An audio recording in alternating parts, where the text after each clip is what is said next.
In 1555, a French physician put down his quill and wrote something that should terrify every American alive today. He didn't write about plagues or natural disasters. He wrote about you. About this year. About a leader who would rise from ashes and the choice that would define whether humanity survives what's coming. And the most disturbing part, he knew most people wouldn't see it coming. Pause this video right now and ask yourself, have you felt it? That gnawing sensation that something fundamental is shifting beneath our feet. That's not anxiety, that's recognition. Welcome to Beyond the Prophecy. I'm here to show you what they don't want you to see. This isn't another conspiracy video. This isn't fear-mongering. This is about connecting dots that have been sitting in plain sight for 5 centuries. Nostradamus left us 5 specific warnings for 2026, not vague symbolism, not riddles that could mean anything. 5 precise signposts that are appearing exactly where he said they would. And if you're watching this right now, there's a reason. The algorithm didn't bring you here by accident.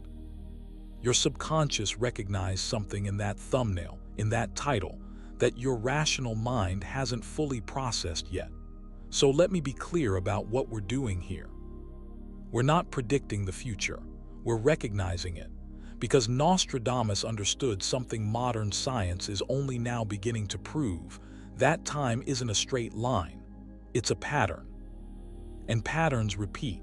Before we go further, hit that subscribe button, not for me, for yourself. Because what comes next will reframe everything you thought you understood about 2026, about Trump, about the world you're living in right now. Let's begin.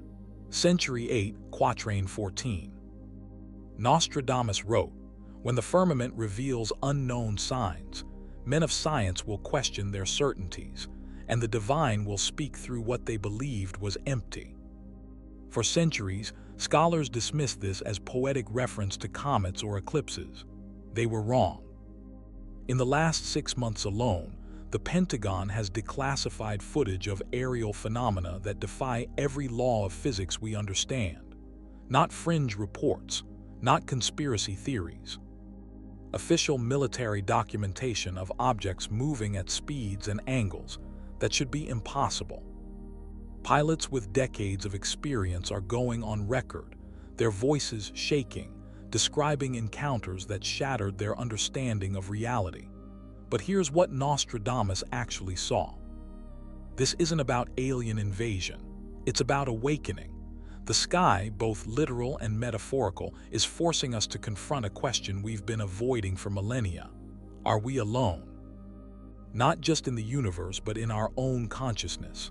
Think about it. Why now? Why 2026?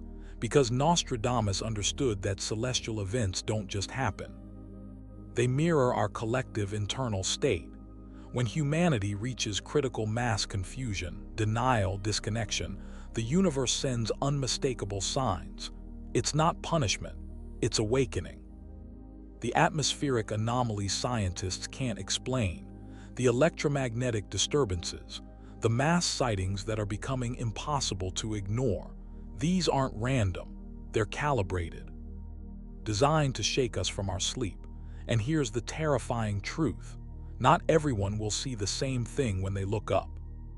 Some will see unexplained phenomena and immediately reach for conventional explanations, desperate to maintain their worldview. Others, maybe you, will look at that same sky and feel something stir deep in your soul, a recognition, a memory you can't quite place. The difference isn't in the sky, it's in you. Nostradamus wrote, "The water that gives life will become a mirror of the human soul, revealing purity where there is pure intention and sickness where there is shadow." Sounds mystical, right? Poetic metaphor, wrong. In 2026, quantum physicists are confirming what mystics have known for millennia. Water has memory. It responds to human consciousness at a molecular level. This isn't pseudoscience. This is documented, repeatable research showing that water's crystalline structure physically changes when exposed to different emotional frequencies. Words of gratitude, thoughts of love, intentions of healing, All of it leaves an imprint. Now think about this. America is facing the worst water crisis in its history, not just drought, not just contamination. A crisis of consciousness. Flint still doesn't have clean water. California's reservoirs are at historic lows. And every major water source in this country is contaminated with chemicals that weren't even invented when Nostradamus made his prediction. But here's where it gets dark. Nostradamus said this crisis wouldn't follow logical patterns of industrial pollution. It would follow patterns of collective consciousness. Communities awakening spiritually, honoring the earth, living in harmony.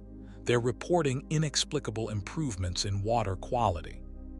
Places dominated by greed, exploitation, disconnection.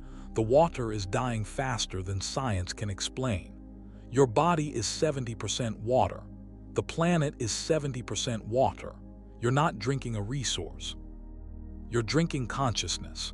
Every thought you think, every emotion you feel, every intention you hold, it's being recorded in the water of your cells right now.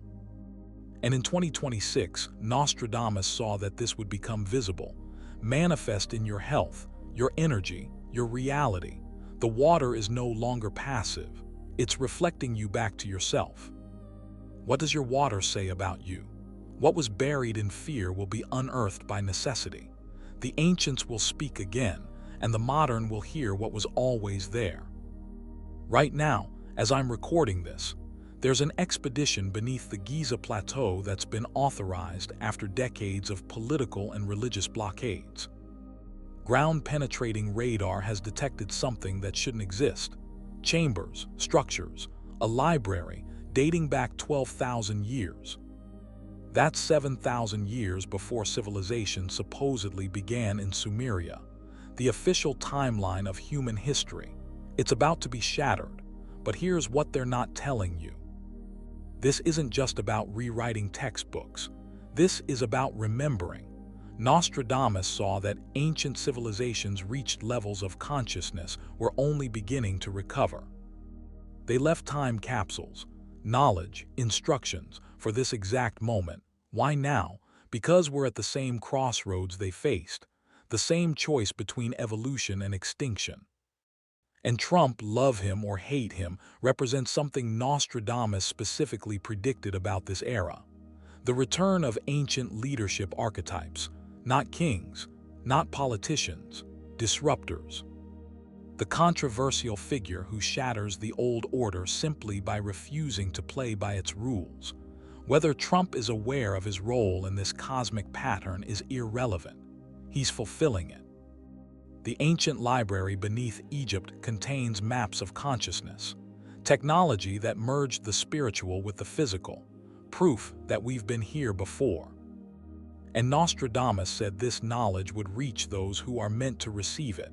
Not everyone, not the masses still locked in sleep, but the ones who came here specifically for this transition. If you're feeling like you've been preparing for something your whole life without knowing what this is it, there will arise one whom none expect, not from palaces, but from ashes. He will speak truths that disturb, and the awakened will recognize the voice they've been waiting for. Let's address the elephant in the room, Donald Trump. Love him or hate him, you can't deny the pattern. A leader who emerged not from traditional political lineage, but from perceived failure, multiple bankruptcies, media mockery, complete rejection by the establishment. He lost everything by their standards, and then rose again. Nostradamus was specific. This leader wouldn't seek power, power would seek him. Not through political savvy, but through vibrational alignment with a population desperate for authenticity. In 2026, we're not looking at Trump the politician. We're looking at Trump the archetype. The outsider, the disruptor, the one who says what everyone's thinking but afraid to voice. Nostradamus said this leader would speak in the language of the soul, meaning his message wouldn't be intellectual. It would be vibrational. People wouldn't follow him because of policy. They'd follow him because of how it feels when he speaks. Recognition, resonance, truth. Even if you disagree with every word, you can't deny the phenomenon. But Nostradamus also warned. This leader would face unprecedented resistance. The old systems, the structures of power that benefit from collective sleep, would attempt to silence, discredit, destroy. Every lawsuit, every indictment, every attempt to prevent Trump from 2024, 2026, beyond. It's not just politics. It's the old world trying to prevent the new one from being born. And here's what should terrify you. Nostradamus said the more they try to suppress the truth, the more powerful the movement becomes. You're not fighting a man, you're fighting a pattern, a cosmic inevitability. But Trump isn't the whole story. He's a symbol. Nostradamus saw that true leadership in this era wouldn't come from one person. It would come from distributed consciousness. Millions of awakened souls recognizing each other. You might be one of them. If you felt called to speak your truth, to stop hiding, to step into purpose, that's not ego. That's your soul remembering why you're here. Each soul will feel the call at the destined moment. Some will awaken with thunder, others with whispers, but none who are ready will remain asleep when the universe knocks. This one's not about global events. It's about you. Nostradamus saw two ways people awaken in 2026. Thunder, crisis, loss, breakdown. Everything you thought was stable collapsing until you're forced to ask, who am I? Why am I here? Whisper, subtle. Growing restlessness, synchronicities, dreams more vivid than waking life. A quiet knowing that there's more. Which one is yours? Because if you're watching this, it's already started. Awakening isn't comfortable. It's not about adding more to your life. It's about stripping away everything that isn't actually yours. Beliefs you inherited, identities you built to be accepted. Fears passed down through generations. It's a snake shedding skin. You have to completely release the old to grow into the new. And in that in-between space, confusion, vulnerability. Not knowing who you are anymore. If that's where you are right now, breathe. You're exactly where you're supposed to be. Nostradamus saw that 2026 would be the year of mass awakening. Not because of some external event, but because the planet needs critical mass. Enough conscious souls to tip the balance. And everything you need for your next level is already moving toward you. People, opportunities, knowledge, experiences, orchestrated by an intelligence far beyond what your mind can plan. Your only job, trust, surrender, let it unfold. The 5 prophecies aren't separate. They're a map, celestial signs awakening cosmic consciousness, water mirror awakening responsibility as co-creators, ancient discovery awakening ancestral memory, unexpected leader awakening personal power, individual call awakening that makes everything else possible. It's a ladder. Each step prepares you for the next. And America, we're at the center of this transformation, not because we're special, because we're the experiment. A nation built on freedom, corrupted by control, a melting pot of consciousness facing its shadow. Trump, Biden, the division, the chaos, it's not breaking us, it's revealing us. Nostradamus saw that America in 2026 would face a choice. Evolve into unity consciousness or fragment into irrelevance. The world is watching, but more importantly, the universe is watching. Here's the part most people miss. Timing matters. Nostradamus was specific about 2026 because this year represents a window. The veil between dimensions is thinnest. Transformation is easier. Seeds planted now have exponential impact. It's not that after 2026 it's too late, but it will be harder. The support, the grace, the cosmic assistance, it's available now. Nostradamus wasn't a prophet, he was a pattern reader. He accessed a level of consciousness where time isn't linear, where he could see the potentials that activate when enough people choose consciously. The 5 prophecies aren't fixed predictions, they're invitations. If something in this video resonated, if you felt that chill, that recognition, trust it. That's your soul remembering information it already knew but had forgotten. Watch for the signs. They're manifesting in your personal life in unique ways. The universe is speaking constantly through synchronicities, dreams, random encounters that aren't random at all. And most importantly, take aligned action. Knowledge without application is just entertainment. If you now understand you're a co-creator, that you have a unique purpose, that you're in the middle of an awakening, what are you going to do differently? Nostradamus closed his prophecies with a line that's been misunderstood for centuries. The ending is also the beginning, and at the point of greatest darkness, light finds its way. We're at the transition point. The old world is dying, the new world is being born, and you're here in this exact moment of history because your soul chose this. You have a role, something only you can offer. If this resonated, don't just watch and forget. Share this video. Someone else needs to hear this today. Subscribe to Beyond the Prophecy. We're just getting started uncovering what they don't want you to see. And comment below, which prophecy hit you hardest? Are you experiencing thunder or whisper awakening? Let's build this community of awakened souls together. Remember, you're not alone in this journey. You never were. The universe has your back. I'll see you in the next revelation. Until then, stay awake.